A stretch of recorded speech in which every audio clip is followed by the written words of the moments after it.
మీరు గోవా స్వీట్స్లో చాలా రకాలు అయితే చూసింటారు, కానీ ఇది గోవాకి సంబంధించినదండి. గోవాలో తయారవుతుంది ఇది. టాఫీ డూడిల్ అని చెప్పేసి పేరు. దీనిలో మనకు 4 వెరైటీస్ అయితే దొరుకుతాయి.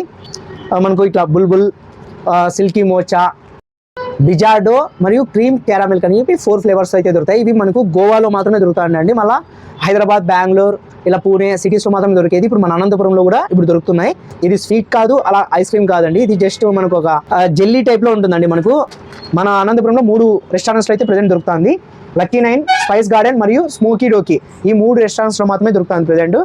మీ బర్త్డే పార్టీస్ కానీ లేదంటే ఏదైనా ఫంక్షన్స్ కానీ కావాలనుకుంటే స్క్రీన్ మీద కనిపించిన నెంబర్కి కాల్ చేశారంటే వాళ్ళే డైరెక్ట్గా మీకు తీసుకొని వచ్చేసి డెలివరీ చేస్తారు విత్ ఇన్ అనంతపూర్లో మాత్రమే. సో ఒకసారి మనం ఓపెన్ చేసి టేస్ట్ ఎలా ఉందో చెప్తాను. వీళ్ళే మనకు ఇలా స్పూన్ కూడా ఇస్తారు. చూడండి మొత్తం కంటెంట్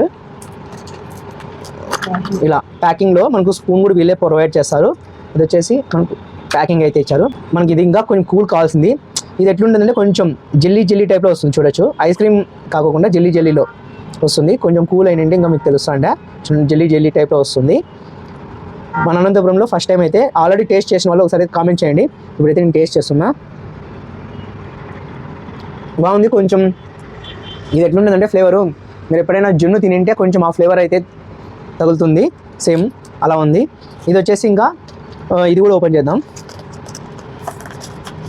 ఇలా మనకు ప్యాకింగ్ అయితే వస్తుంది. ఇది ఆల్రెడీ ప్యాక్ ఓపెన్ చేసి పెట్టిన. ఇది కూడా అంతే, మనకు సిల్కీ మోచా అని చెప్పేసి చాక్లెట్ ఫ్లేవర్లో వస్తుంది. ఇది ప్యూర్ చాక్లెట్ అయితే ఫ్లేవర్లో ఉంటుంది. ఇది కూడా అంతే మనకు జెల్లీ టైప్లో వస్తుంది. చూడొచ్చు, జెల్లీ టైప్లో ఉంటుంది. అసలుకి ఇది ఎక్కువ ఫుల్ క్రీమ్ చాక్లెట్ ఉన్నట్టుంది. సిల్కీ టైప్లోనే సిల్కీ మోచా టేస్ట్ అయితే చాలా బాగుంది. మీరు కూడా ఈ 3 రెస్టారెంట్స్లో ప్రజెంట్ అయితే అనంతపురంలో అయితే దొరుకుతున్నాయి. వెళ్ళి ఒకసారి అయితే ట్రై చేయండి. ఆల్రెడీ ట్రై చేసిన వాళ్ళు కామెంట్ రూపంలో ఎలా ఉందో తెలియజేయండి. ఇలాంటి మరిన్ని అప్డేట్స్ కోసం మన ఛానల్ సబ్స్క్రైబ్ చేసుకోండి, అలాగే ఫాలో అవ్వండి.